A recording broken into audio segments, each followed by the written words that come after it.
High everyone, welcome back to our channel. আশা করি তোমরা সবাই খুব ভালো আছো। আমিও ভালোই আছি। আমার নতুন আরেকটা ব্লগে তোমাদের সবাইকে স্বাগত জানাচ্ছি।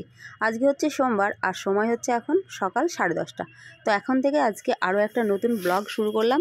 তো তোমরা ব্লগটি কন্টিনিউ ওয়াচ করতে থাকো, আশা করি তোমাদের ভালো লাগবে। তো দেখতেই পাচ্ছ গোছ গাছ নিয়ে বসে গেছি।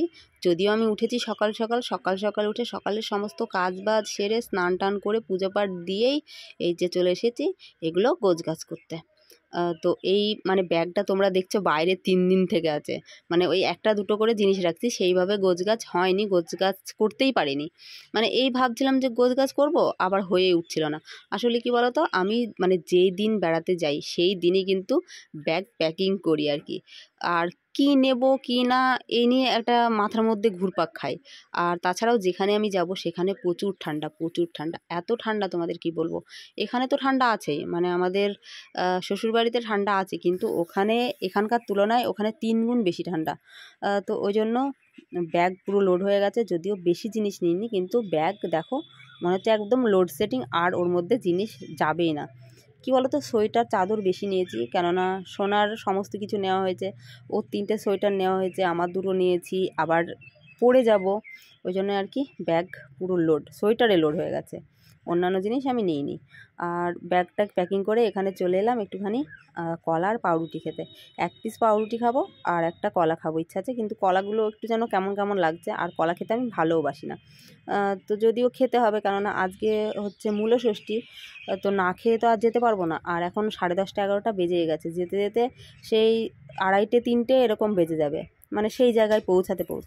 তো ওই জন্য ভাবলাম যে একটুখানি পাউরুটি কলা খেয়ে নিই। আর সোনাকে বললাম, সোনা ভাত খাবি? বলছে না, ও ভাত খাবে না, ও একটুখানি খেয়ে নিল, ম্যাগি খেয়ে নিল। যাই হোক, মানে বাজারে কিছু একটা কিনে দেবো, খাইয়ে দেবো। দিয়ে দেখো ওইদিকে সোনা তো স্নান টান করে রেডি হয়ে গেছে, আর আমিও একেবারে রেডি পুরোপুরি। কোথায় যাচ্ছি বলো তো? তোমরা তো জানোই না, আমার তো যাওয়ার একটাই জায়গা আছে, তো ওখানে যাবো আর কি, আমার বাবার বাড়ি। তো ছুটি পড়ে গেছে সোনার, আজকেই পরীক্ষা শেষ হলো, আর হাতে সময়ও নেই বেশি দিন। তো ওই জন্য ভাবলাম যে না, ঘুরেই আসি। আবার তো পড়া, স্কুল সব কিছু স্টার্ট হয়ে যাবে। যদিও নাচের ক্লাসটা এখন মিস্টেক হয়ে যাবে, কিছু করার নেই। এবার ঘুরতেও তো ইচ্ছা করে। কি বলো তো, সোনা তো অনেক দিন থেকে বায়না ধরেছে যাবো করেই যাচ্ছে, কিন্তু যাওয়া আমার হয়ে উঠছে না। এই পরীক্ষা আছে, আজকে এখানে গেলে এটা কামাই হয়ে যাবে।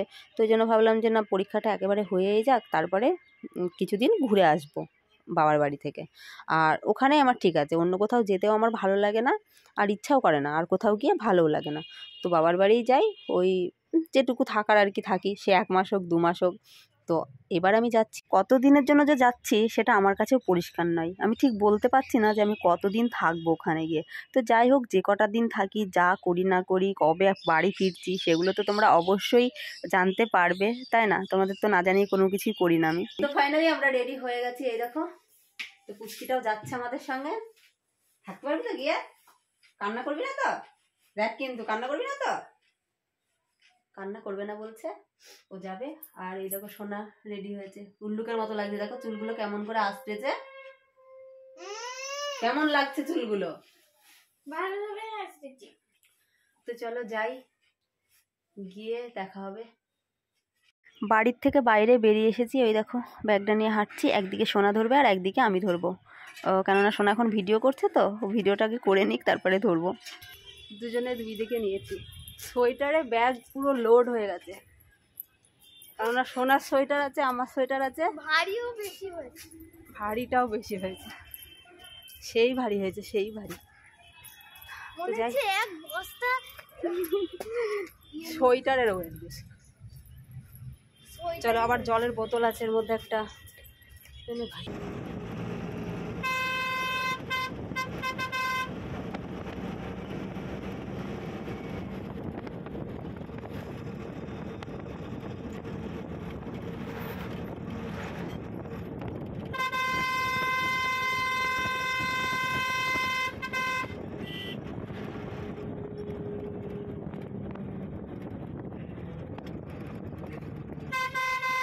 চাপড়ার বাস স্ট্যান্ডে পৌঁছে আর তোমাদের সঙ্গে ভিডিও শেয়ার হয়নি, কেন বলো তো? বাস স্ট্যান্ডে আসতে না আসতেই সঙ্গে সঙ্গে বাস পেয়ে গেছি, ওই জন্য বাসে উঠে গেছি।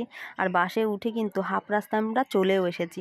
হাফ রাস্তায় এসে সোনার ইচ্ছা হলো কদবেল মাখা খাবে, ওই জন্য আর কি কদবেল মাখাটা কিনলাম। সোনা একটু আমাকে খাইয়ে দিল, আর ও নিজে খাচ্ছে, ওই দেখো। তো ফাইনালি আমরা বাড়ির কাছে পৌঁছেই গেছি। আর 2 কিলোমিটারের রাস্তা রয়েছে, এইটুকু রাস্তা গেলেই আর কি বাড়ি পৌঁছে যাব। তো একটুখানি মিষ্টির দোকানে ঢুকলাম, আর এই দোকানের মিষ্টি খেতে কিন্তু বেশ ভালোই লাগে, ছোটোর থেকে খেয়ে আসছি। এই দোকানের দই মিষ্টি আমার কিন্তু খুব প্রিয়। তো ওই জন্য ভাবলাম যে কটা মিষ্টি নিয়ে নিই, আজকে তো এমনিতেই ভাত খাওয়া নেই, আর মিষ্টি খেতে বেশ ভালোই বাসি, তোমরা তো জানোই। তো মিষ্টি টিষ্টি নিয়েই এই দেখো টোটোতে চেপেই গেছি। টোটোতে চেপে এবারে চলেছি। আর কী বলো তো, টোটো বেশ জোরেই যাচ্ছে, আর ঠান্ডা ঠান্ডা হাওয়া, তোমাদের কি বলবো, ভীষণ হাওয়া। সোয়েটার পরেছি, চাদর আছে, তবুও শীত শীত লাগছে। আর 2:30 মতো তো বেজেই গেছে, আর এদিকে একটু ঠান্ডাটা বেশি আমাদের ওখানকার থেকে, তোমাদের তো বললাম এদিকে ঠান্ডা বেশি। তো যাই হোক, বাড়িতে আগে পৌঁছাই, বাড়িতে পৌঁছে আগে কিছু খাবো, পেটের মধ্যে শুধু ওই ডন মারছে, বুঝলে। তো বলতে বলতে এই দেখো বাড়িতে কিন্তু পৌঁছে গেছি, আর মা ওপরে বসে রয়েছে। মাকে একটুখানি ডাকলাম, মা এক্ষুনি আসছে। আর এগুলো তুলেছে কিন্তু সোনা। তো চলো একটুখানি আগে খাওয়া দাওয়া করে নিই, খাওয়া দাওয়া করে তারপরে আবার তোমাদের সঙ্গে দেখা হচ্ছে। হাত মুখ ধুয়ে চেঞ্জ না করেই খেতে বসে গেছি। সোনার জন্য ভাত বেড়ে দিয়েছে, আর আমাকে রুটি তরকারি দিল, বাঁধাকপির তরকারি, বতুর শাক, ডাল আর বেগুন ভাজা দিয়েছে। এখন বৈকাল 4:30 মতো বেজে গেছে, আর সেই রুটি তরকারি খাওয়ার পরে অনেকটা সময় বসে বসে একটুখানি আড্ডা দিচ্ছিলাম। বোন ছিল, পিসিমণি ছিল, কথা বললাম, এতক্ষণ গল্প করলাম আর কি। গল্প টল্প করে মা বললো একটুখানি 5 রকমের ভাজা দিয়ে, মানে 5 রকমের ভাজা দিয়ে যে এই পুজো করে না, যেহেতু কালকে সংক্রান্তি ছিল, তো সেই প্রসাদও বলতে পারো, আবার 5 রকমের ভাজাও বলতে পারো। তো আর এগুলো খেতে আমি কিন্তু ভীষণ ভালোবাসি। তো মা বললো এটা একটুখানি বসে বসে খা। আর মা একটু ওপরে গেল কাজ করতে, মা বললো একটুখানি কাজ করে আসি, যেহেতু মা তো তাঁত বোনায়, তোমরা তো জানোই। তো তোমাদের এক ঝলক আমি দেখিয়ে দেবো, এর আগে দেখিয়েছি, বাট এবারও আমি দেখিয়ে দেবো। তো মা একটুখানি ওপরে তাঁত বোনাতে গেল, আর বোন আর আমি বসে বসে গল্প করছি, আর ওই 5 রকমের ভাজা খাচ্ছি। মানে এই জাস্ট বাবার বাড়ি চলে এসেছি, এখন মুখ চলতেই থাকবে, মুখ চলতেই থাকবে। আর খিদেও যেন ঘন ঘনই পাই, আমি দেখেছি। বাড়িতে থাকলে তো অত খিদে পায় না, আর আমি বাড়িতে কখন খাই তোমরা তো ভালো মতোই জানো, সবটাই তো বলি। এবার চুরি করে তো আমি কিছু খাই না, তাই না। আর এখানে দেখো মুখ যেন চলেই যায়, চলেই যায়, আর খিদেও যেন পেয়ে যায়। এবার মায়ের হাতের খাবার বলে নাকি জানি না, কিন্তু খিদেটা একটু ঘন ঘনই লাগে। তো এই আর কি, বোন আর আমি গল্প করছিলাম আর খাচ্ছিলাম। খাওয়াটা কমপ্লিট করব, দেখি আবার সন্ধ্যা হলে কি কি আয়োজন আসছে আমার সামনে, তাই না। এখন সন্ধ্যা 6:30 মতো বেজেই গেছে, আর মা কিন্তু ওপর থেকে নিচে এসেছে অনেকটা সময় আগে, প্রায় আধা ঘন্টা 1 ঘন্টা হয়েই গেল। তো মা অনেকক্ষণ থেকে বলছে কি খাবি বল। তো বললাম যে একটুখানি আগে চা বানাও, আদা চা করো, দুধ চা খাবো না। তো ওই জন্য অনেক করে আদা দিয়ে মা একটুখানি আদা চা বানাচ্ছে, সবাই আমরা আদা চা খাবো। খাওয়ার পরে দেখা যাক কী খাওয়া যায়। আর সোনা বলছে একটুখানি ম্যাগি খাবে, দুধ খাবে না, যদিও মা দুধ নেয়, কিন্তু ও বলছে দুধটাও খাবে না, ম্যাগি খাবে। ওই জন্য চাটা খাওয়ার পরে ও বলছে চা খাবো না, মানে সোনা চা খাবে না, বলছে আমি চা খাবো না, আমি ম্যাগিটাই খাবো। তো আমরা চাটা খাই, আদা চা গরম গরম। আদা চা আমি 3 দিন হলো খাইনি, জানো তো, আদা চা খাওয়াই হয় না। এই পুজো পাঠ থেকে যায়, দিয়ে আদা দিয়ে চা বানানোও হয় না, আর খাওয়াও হয় না। ওদের জন্য চা বানিয়ে দিই, আদা ছাড়া বানিয়ে দিই, ওরা আদা ছাড়া খায়। আর এখানে সোনা ম্যাগি নিজে নিজে করবে, ওর তো বায়না ভালো মতো জানো, বাড়িতেও সে ও নিজে নিজেই করে, মানে ওকে গ্যাসটা আমি জ্বালিয়ে দিই, তারপরে ও কিন্তু নিজে নিজেই ম্যাগিটা বানাতে পছন্দ করে, এখানেও তাই। আর এখানে একটুখানি বায়না বেশি, মানে আমার মায়ের কাছে ওর বায়না আবদার যেন বেশি, সব বায়না ওকে রাখতেই হবে, এই আর কি। আর ওকে অরিত্রী বললে চলবে না, ওকে সবসময় সোনা বলে ডাকতে হবে। কেউ যদি অরিত্রী বলেছে তখনই রাগ হয়ে যাবে ওনার। কেন আমাকে অরিত্রী বলবে, কেন সোনা বলবে, না হলে মানি বলবে, মানে আদরের একটা জায়গা, এরকম আদর আর কজনের হয় না। তো যাই হোক, ও ম্যাগি বানিয়ে ম্যাগি খেটে, এই দেখো সমস্ত কিছু মা কেটে বেছে নিয়েছে, আমাদের জন্য ডালিয়া রান্না করবে। তো তার মধ্যে থেকে ও একটু একটু করে জিনিস নিয়েছে, নিয়ে ও বানাচ্ছে, ও স্যুপ বানাচ্ছে। স্যুপটা বানিয়ে কাকে দেবে বলো তো, দাদু খাবে আর ওর মাসিমণি খাবে। বলছে দাদুকে আর মাসিমণিকে দেবো এই স্যুপটা রান্না করে খাবে। মানে সমস্ত রকম মশলা নিয়েছে, সমস্ত রকম কিছু কেটেছে মা, একটুখানি মূলো, একটুখানি আলু, বেগুন, সিম, মানে যা ছিল ঘরে সবজি আর কি, সব রকম সবজি দিয়ে একটুখানি ডালিয়া রান্না করবে। আর মূলো দিয়েছে এই কারণে, কেননা আজকে তো মূলো ষষ্ঠী, মূলোর তরকারি খেতে হয়। মা মূলোর তরকারি করিনি, যার জন্য আর কি 2-4 কোয়া ওই মূলো, মানে ওই কী বলবো, ডালিয়ার মধ্যে ফেলে দিল, এই আর কি। তো বলতে বলতে দেখো মার কিন্তু ডালিয়া রান্না কমপ্লিট হয়ে গেছে। ডালিয়া রান্না করে মিনিট 10 রেখে দিয়েছিল, তারপরে আর কি বেড়ে দিচ্ছে। এবারে ডালিয়াটা খাবো। আর এখন রাত্রি প্রায় 8:30-9টা বাজতেই চললো। আর যেহেতু 2 দিন ভাত খাওয়া নেই, বুঝতেই পারছো, আর মায়ের হাতের ডালিয়া আর মিস্টেক করা যাবে না, এবারে ডালিয়াটা খেয়ে নেব। খেয়ে একটু জল খাবো, তাহলেই ভরপুর। এমনিতেই পেট ভরা রয়েছে, মানে আসার পর থেকে কিছু না কিছু খেয়েই চলেছি।